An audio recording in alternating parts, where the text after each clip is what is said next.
Hey, what is going on guys, it's Tharshey and welcome back to another video on the channel. Today we're back with another update video on our Season 13 Rebuilding Glory campaign in Lord of the Rings Rise to War. So if you guys do enjoy this video, then please do drop a like, comment and subscribe to the channel, and don't forget to turn on post notifications. Anyway, let's get straight into it. So as usual, we are going to have a look at the map, discuss what's going on currently, especially with our kind of a very outnumbered situation that we're in. But yeah, we're gonna have a look at that. Then we're gonna have a look at the fellowship power, the the faction development levels, as well as our commanders and formations that we're using for the season. So let's go into the map and have a look at how things have changed since the last video. So if you have a look at the map, you can see that some keeps have changed hands. There's a lot of big red weapons, and yeah, it's an interesting situation all around. So if we zoom in over here by Gondor, we can basically see, well, we still own all the land we owned before. We have expanded a bit. I'm not sure if we owned Edoras last video. I'm pretty sure we did though, so I don't think this is new to you guys. We do have Torla though, and that is because, so this used to be owned by Isengard, but it was taken by Linden, so we ended up pushing back, cleaning Linden out, and then taking it back, though we'll obviously hand it back over to Isengard later. Over here in the east, so Lion, which is the other fellowship in Gondor, so it's Ring, which is my fellowship, and Lion, which is the other fellowship led by Hypno. So the two fellowships, we've been working together really well, and basically they're focusing on a couple other parts, while Ring, as you can see, I mean, everybody already knows. You can just look at the map and you'll see this, even if you're in another faction, so it's fine. But Ring, pretty much all our players have relocated over here, and we're going very hard against Erebor. So yeah, a lot of big red weapons, and it's basically the entire map against Gondor, Isengard, and the Varrigs. So that's pretty much the entire thing. Wait, what? Why? Huh? Oh, okay, I see. Never mind, I see. I was about to say, why is there a weapon there? But that's all right. Anyway, let's have a look at the actual weapons that are happening. So over here, let's start up here. Why not? So right here in the north, we have Angmar still actually fighting. Assuming with Gundabad's help? No, just Angmar. So it's Emperor from Arnor against the Witch King of Angmar from Angmar. Nearly 800,000 participants with 200,000 deaths. So not bad, actually. Pretty decent pin. Which, especially since Angmar is a very small faction. I'm not sure how many players they actually have active. But yeah, good to see a weapon from them. Over here in Enedwaith, we have two weapons. The first one is a smaller pin, and this is just under 400,000 participants with just over 110,000 deaths. And this is between Aeon and Lion.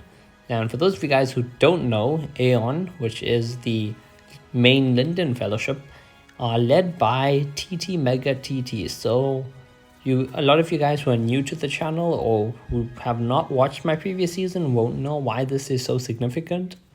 So last season, my 12th season, in Ring, we played Gondor, and the other fellowship with us was led by TT Mega TT.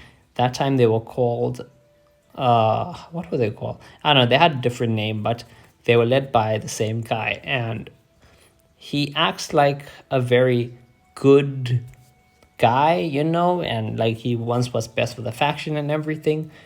But basically what the guy was doing was he basically DM'd every single player in my fellowship and tried to convince them to join him. So we lost a few people to him, especially the newer guys. And some of them were actually really strong players, which sucked for us because, we lost a lot of big heavy hitters, especially, a couple big whales. Like our whales, those were the guys that when we went up against a clan that with a lot of whales or with some very strong players, those were the guys that were the backbone of our force and were able to, even the odds against the enemy. So it was definitely very sad to lose them. Though luckily most of my clan, most of my fellowship have been with me for a very, very long time. So most of them did stay with us, but unfortunately we did lose some. So yeah, if anyone who is watching this video and is in our campaign or in our season, whether you're from the Linden faction and you're in a different fellowship, whether you're from one of the allied factions, so if you're from Arnor, if you're from Lothlorien, if you're from Rohan, Erebor, from any of those fellowships, or should I say any of those factions, just watch out, especially if you're a leader or an officer. Just watch out, because this guy, I wouldn't put it past him DMing your members and trying to, steal them right out from under your nose. So be careful about that. But yeah, enough about that. Let's go back to the war pin. So we have this one pin here. So Linden are pushing down from the west, and they're pushing down into our lands. And yeah, so we have that pin there, and then we have a much bigger pin over here. This is a 6.4 million participant pin with 1.6 million deaths. We have Lion, we have Aeon, we have Home, and a fake Lion from Linden, I guess. So yeah, Home is basically one dude, Ryu, and I don't know, he seems harmless enough. But anyway, all the guys that were kicked out of either my fellowship or Lion because, they were passing along information, or they were attacking people we were allied with, or just generally people that we couldn't really trust to be in our fellowships, they all ended up joining Home. So I really am hoping that Home is here actually fighting Linden, because then great for them, at least they're still contributing. Hopefully they're not betraying and attacking our own players. But yeah, massive pinion, and it's with 6.5 million participants with just over 1.5 million deaths. If we actually click on this one, who is winning this? So I assume they obviously had forts all the way up here. Seems like Lion has pushed them back and cleared out a bunch of their forts, so that's great to see. Over here in Isengard, we have two pretty big pins as well. First one is 2.1 million participants, 650,000 deaths between Destroy or Dest from Isengard and Emperor from Arnor. Then on Orthanc itself, we have a massive pin. 13.5 million participants with just under 4.5 million deaths. This is between Dest from Isengard. I nearly said Arno there. This is between Dest from Isengard, Arda from Lothlorien, and Mustang from Rohan. So Isengard is getting double teamed by both Rohan and Lothlorien. Sucks to see. Wish they would get a one-on-one, but they would probably easily win any one-on-one they were in. So they're obviously getting 2v1'd instead. Over here by Daggerlad, we have a nice big war pin over here. This is between Rogu, which is the main Erebor fellowship, Lion, Ring, and Iron, and this has got 7.5 million participants, 2.2 million deaths. So pretty big war pin over there.